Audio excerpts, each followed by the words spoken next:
السلام علیکم ورحمۃ اللہ وبرکاتہ۔ سورۃ الاعراف آیت نمبر 32۔ اعوذ باللہ السمیع العلیم من الشیطان الرجیم من ہمزہ ونفخہ ونفثہ۔ قل آپ کہہ دیجئے، من کون ہے وہ، حرم جس نے حرام کیا، زینت خوبصورتی کو، اللہ کی طرف سے، التی وہ جو اخرج اس نے نکالی ہے، لعبادہ اپنے بندوں کے لیے، والطیبات اور پاکیزہ چیزیں، من سے الرزق رزق۔ قل آپ کہہ دیجئے، ہیا وہ، للذین ان لوگوں کے لیے ہیں، آمنوا جو ایمان لائے، فی میں الحیات زندگی، الدنیا دنیا کی، خالصہ خالص، یوم القیامہ قیامت کے دن، کذالک اسی طرح، نفصل ہم کھول کے بیان کرتے ہیں، الآیات آیات کو، لقوم ایسی قوم کے لیے، یعلمون جو علم رکھنے والی ہے۔ قل آپ کہہ دیجئے، انما یقیناً، حرم حرام کیا ہے، ربی میرے رب نے، الفواحش فحش چیزوں کو، ما جو ظہر ظاہر ہو جائے، منہا اس سے، وما اور جو بطن پوشیدہ ہیں، والاثم اور گناہ کو حرام کیا، والبغی اور سرکشی کو حرام کیا، بغیر الحق بغیر حق کے، وان اور اس چیز کو حرام کیا کہ تشرکو تم شریک بناؤ، باللہ اللہ کے ساتھ، ما اس چیز کو، لم ینزل نہیں اس نے اتارا، بھی اس چیز کے ساتھ، سلطانہ کسی دلیل کو، وان اور اس چیز کو حرام کیا، تقولو تم کہو، علی پر، اللہ ما وہ چیز، لا تعلمون جو تم علم نہیں رکھتے۔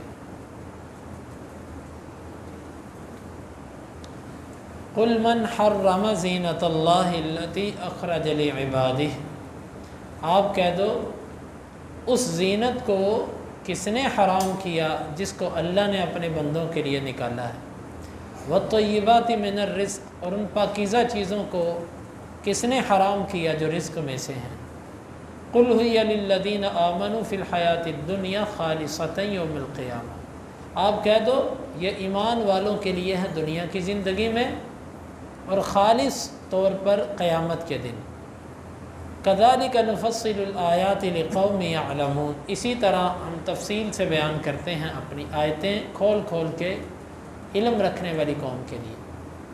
قل انما حرم ربی الفواحش آپ کہہ دو یقیناً میرے رب نے حرام کیا فحش چیزوں کو، ما ظہر منہا وما بطن جو اس سے ظاہر ہو اور جو اس سے پوشیدہ، والاثم والبغی بغیر الحق اور گناہ کو اور سرکشی کو جو ناحق ہو، وان تشرکوا باللہ ما لم ینزل بہ سلطانا اور یہ کہ تم اس کے ساتھ اس چیز کو شریک بناؤ جس پر اس نے کوئی دلیل نہیں اتاری، وَأَن تَقُولُوا عَلَى اللَّهِ مَا لَا تَعْلَمُونَ اور یہ کہ تم اللہ پر وہ کہو جس کا تمہیں علم نہیں ہے۔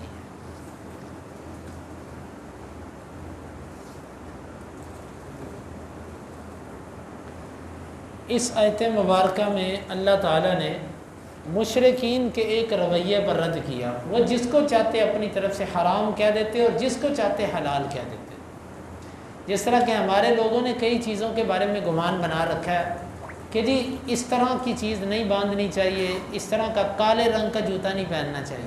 اچھا بھئی کیوں نہیں پہننا چاہیے؟ اور جی کالے رنگ کا جوتا منع ہے، نہ کوئی صحیح حدیث، بس ایسے ہی حفوات، بیہودہ قسم، بیکار قسم کی باتیں۔ کس نے کہا کہ کالے رنگ کا جوتا نہیں پہنا جا سکتا؟ یا اسی طرح جی فلاں چیز نہیں پہننی چاہیے۔ اسلام نے جس چیز کو حرام کیا اس کو واضح کر دیا، اگر آپ کسی چیز سے روکتے ہو تو آپ اس کی دلیل لاؤ۔ وگرنہ قرآن نے ایک قاعدہ بیان کر دیا کہ جو بھی زینت ہے لباس سے تعلق رکھتی ہو وہ کسی بھی طرح کی، اس کو اللہ نے حرام نہیں کیا۔ حرام کی صورتیں وہی ہیں کہ جب وہ لباس سطر کو نہ ڈھانپتا ہو یا تنگ ہو یا باریک ہو، بس۔ اس کے علاوہ اور کسی چیز کے حرمت کی صورت ثابت کرنے کے لیے دلیل چاہیے، کیونکہ روایات کے اندر یہ واضح ہے، عبداللہ بن عباس کا اثر ہے کہ کل ما شئت والبس ما شئت، جو چاہو کھاؤ اور جو چاہو پیو۔ جب پینے میں آزادی، پہننے میں آزادی، تو پھر کیسے ہم قید لگا سکتے ہیں؟ اور اسی سے تعلق رکھنے والا مشرکین کا وہ نظریہ تھا کہ وہ کہا کرتے تھے جی کہ ہم یہ لباس پہن کے حج نہیں کر سکتے، عمرہ نہیں کر سکتے، یہ جائز نہیں ہے ایسا کرنا۔ بھئی کس نے اس زینت کو حرام کیا؟ تو یہ ایک قاعدہ اور قانون مل گیا کہ کوئی بھی اللہ تعالیٰ کی بنائی ہوئی چیز، اس کو اگر کوئی حرام ہونے کا دعویٰ کرتا ہے تو وہ دلیل لے کر آئے، بغیر دلیل کہ اس کا یہ دعویٰ مسموع نہیں ہے۔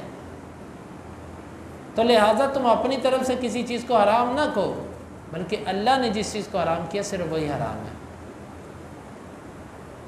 وَالطَّيِّبَاتِ مِنَ الرِّزْقِ، اور کھانے پینے والی چیزوں میں سے جو پاکیزہ چیزیں ہیں اللہ نے ان کو حرام نہیں کیا۔ ہر پاکیزہ چیز حلال ہے۔ جو بندہ کہتا ہے یہ چیز حرام ہے وہ دلیل لے کر آئے۔ وگرنہ طیب کسے کہتے ہیں؟ جو چیز نقصان نہیں دیتی، جو چیز نقصان نہیں دیتی اور جائز طریقے سے جو چیز حاصل ہوتی ہے وہ طیب ہوتی ہے۔ اگر کوئی چیز ضرر دیتی ہے جسم کو، عقل کو، ایمان کو، کسی بھی طرح اس کا ضرر ہو، وہ ہمیں سمجھ آتا ہو کہ نہ آتا ہو، وہ چیز حرام ہے۔ لیکن اگر کسی چیز کا ضرر نہیں ہے تو وہ چیز طیب ہے، اس کو کھایا جا سکتا ہے۔ اب دنیا کی کوئی چیز جدید کہ جی فلاں چیز حدیث سے دکھاؤ، بھئی حدیث میں کیا قرآن میں آ گیا کہ طیبات اللہ نے حلال کی ہیں۔ یہ جو ہوتے ہیں نا کئی لوگ حدیث سے تھوڑا سا اناد رکھنے والے، یہ اکثر بات کہہ دیتے ہیں جی یہ تم فلاں چیز ہمیں حدیث سے دکھاؤ، تم کہتے ہو ہر بات قرآن اور حدیث کے اندر ہے، تم یہ برگر کھانے کا ثبوت دو حدیث سے، تم یہ فلاں چیز کھانے کا ثبوت دو قرآن سے۔ یہ فضول قسم کی بات ہے۔ اللہ تعالیٰ نے جب جس چیز کو طیب کہہ دیا وہ حلال ہے، اس کو کھانا جائز ہے۔ ہاں تم اس کی منع کی دلیل دکھا دو۔ ہم تو کہتے ہیں یہ طیب چیز ہے، پاک چیز ہے، اور اللہ نے کہا پاک چیزیں رزق میں سے حلال ہے، تم اس کے ناپاک ہونے کی دلیل دے دو۔ قُلْ هِيَ لِلَّذِينَ آمَنُوا فِي الْحَيَاةِ الدُّنْيَا خَالِصَةً يَوْمَ الْقِيَامَةِ۔ اللہ تعالیٰ نے فرمایا اب ان سے کہہ دو یہ چیزیں ایمان والوں کے لیے دنیا میں تو ہیں، لیکن دنیا میں ان چیزوں میں ایمان والوں کے ساتھ ساتھ کافر بھی شریک ہیں، وہ بھی ہمارے ساتھ یہ چیزیں کھاتے ہیں، وہ بھی ہمارے ساتھ یہ چیزیں پہنتے ہیں، لیکن خالصۃ یوم القیامہ، قیامت کے دن یہ چیزیں خالص ایمان والوں کے لیے ہوں، خالصۃ، اور کسی کے لیے نہیں۔ کذالک نفصل الآیات لقوم یعلمون، اللہ تعالیٰ ایسی آیتیں کھول کھول کے بیان کرتا ہے علم رکھنے والی قوم کے لیے۔ اور آگے فرمایا کہ سنو اللہ نے کس چیز کو حرام کیا۔ پہلی چیز فحش، فحش کو اللہ نے حرام کیا۔ فحش کسے کہتے ہیں؟ ہر وہ بے حیائی جس کا تعلق شرمگاہ سے ہو، اس کو فحش کہتے ہیں۔ اب سوائے نکاح کے یا سوائے جو ایک پہلے تعلق ہوتا تھا لونڈی کا سلسلہ، اب وہ نہیں ہے، ان کے سوا کوئی بھی شرمگاہ کا استعمال کسی بھی طرح سے وہ فحش کے اندر آتا ہے۔ وہ انسان خود اپنے نفس کے ساتھ کچھ کرے یا کسی کے ساتھ بغیر نکاح کے کوئی تعلق کرے یا جنس پرستی کا عمل ہو، ہم جنس لوگ ایک دوسرے کے ساتھ ایسا کریں تو یہ فحش کے اندر آتا ہے۔ میرے اللہ نے فحش چیزوں کو حرام کیا، اس میں زنا بھی شامل اور عمل قوم لوط بھی شامل۔ ما ظہر منہا وما بطن، جو ظاہر ہو جائے وہ بھی حرام، اور جو چھپی ہوئی ہے فحاشی یہ بھی حرام، ہر طرح کی فحاشی اللہ نے حرام کر دی۔ دوسری بات والاثم، اور گناہ کو حرام کر دیا۔ اثم کے اندر ہر وہ چیز آ گئی جس سے اللہ اور اس کے رسول نے منع کیا، وہ چھوٹی ہے کہ بڑی ہے، وہ گناہ کے اندر آ گئی۔ اب اللہ نے جس سے اللہ نے منع کر دیا، رسول نے منع کر دیا، اس کو کرنا بھی حرام ہو گیا۔ نمبر 3 والبغی، اور کسی پر زیادتی، اس میں حقوق العباد آ گئے، بندوں کے حقوق، وہ سب کے سب اس میں شامل ہیں۔ کسی بندے پر کسی بھی طرح زیادتی کرنا اسلام نے اس کو حرام کرا دیا۔ 3 حقوق بغیر الحق، بغیر حق کے، یعنی کہ اگر آپ حق پر ہیں تو آپ کسی پر پھر اپنا بدلہ لے سکتے ہیں، لیکن نا حق آپ کسی پر زیادتی نہیں کر سکتے۔ چوتھی چیز وَأَن تُشْرِكُوا بِاللَّهِ مَا لَمْ يُنَزِّلْ بِهِ سُلْطَانًا، تم اللہ کے ساتھ ایسی چیز کو شریک بناؤ جس پر اللہ نے کوئی دلیل نہیں اتاری، اس عمل کو بھی اللہ نے حرام کیا۔ اب یہ اتنی گہری آیت ہے، اس پر تھوڑا سا غور کریں۔ لوگ کہتے ہیں جی فلاں داتا ہے، بھائی دلیل لے کر آؤ۔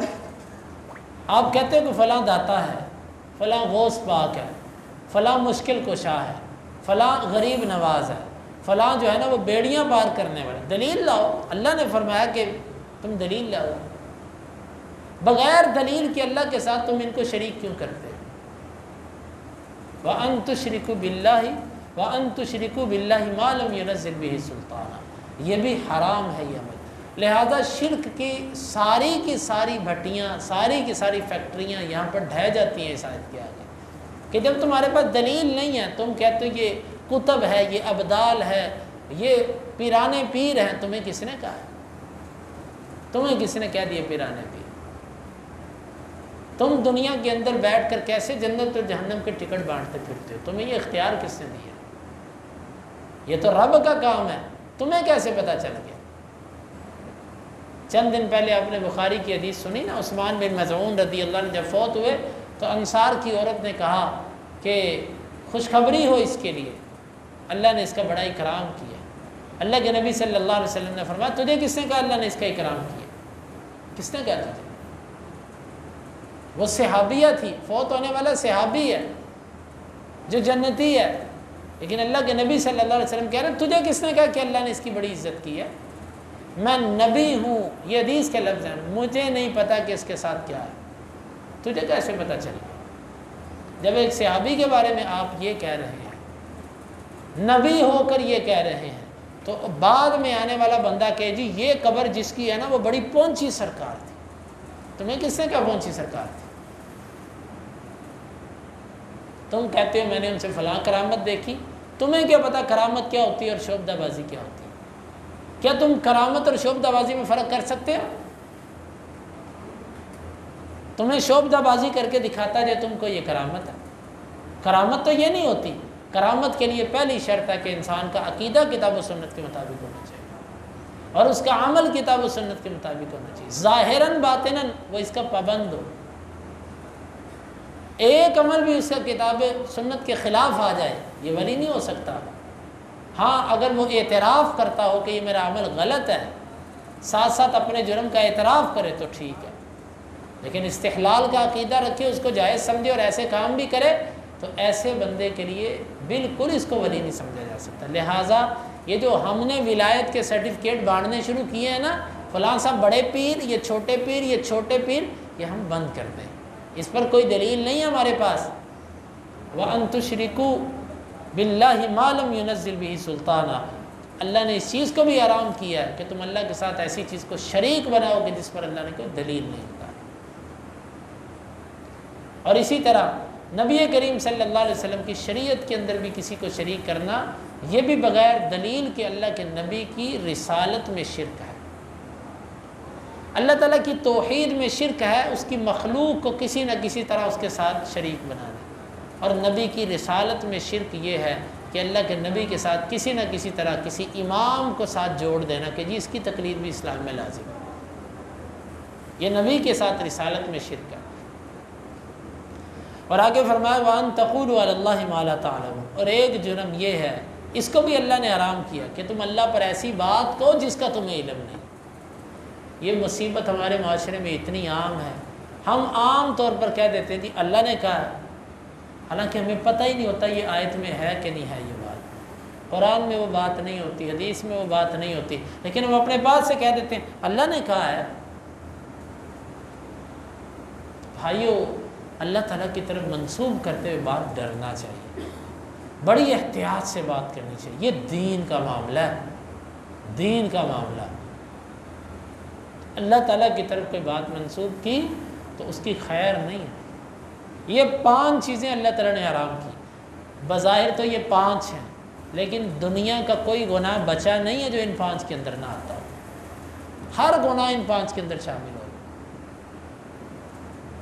دنیا میں یہی تو جرائم ہوتے ہیں، ایک نسب کے اندر بگاڑ ہوتا ہے، کسی کا نسب بگاڑ دینا۔ یہ کیسے بگڑتا ہے؟ زنا کے ساتھ۔ وہ اللہ نے کیا دیا؟ الفواحش الاثم، اس کے اندر ہر قسم کی اللہ تعالیٰ کی نافرمانی، اللہ کے حقوق پر ڈاکہ، وہ سب کا سب اس کے اندر آ گیا۔ والبغی، لوگوں کی جان مال عزت اس پر جرم کرنا، وہ بغی کے اندر آ گیا۔ اور اسی طرح اللہ کے حقوق میں زیادتی کرنا۔ اللہ کے حقوق میں زیادتی 2 طرح کی ہے، ایک اس کے ساتھ شرک کر کے، اور دوسرا اللہ کی طرف کوئی جھوٹی بات منسوب کر کے، اپنی طرف سے بدعت بنائی اور کہا اس کا اتنا اجر ہے، اس کا اتنا ثواب ہے۔ جو یہ عمل کرے گا اللہ کے، ابھی آ گیا نا 12 ربیع الاول آنے والا ہے، اب دیکھیے گا کتنا جھوٹ آپ لوگوں سے سنیں گے کہ جی فلاں نے اس نے میلاد کروایا، اس کے لیے اللہ کے نبی کی طرف سے خواب میں ملے اور اس کو اتنا اتنا انعام دیا، اس کو یہ جنت کی بشارت دی۔ یہ سب کے سب جھوٹے فیس بک پہ آنا شروع ہو جائیں گے۔ وَأَن تَقُولُوا عَلَى اللَّهِ مَا لَا تَعْلَمُونَ، اور یہ کہ تم اللہ پر ایسی بات کہو جس کا تمہیں علم نہیں ہے۔ میرے بھائیو، یہ آیات اس اعتبار سے بڑی جامع ہیں۔ اللہ تعالیٰ ہمیں ان آیتوں کو سمجھنے کی اور عمل کی توفیق عطا فرمائے۔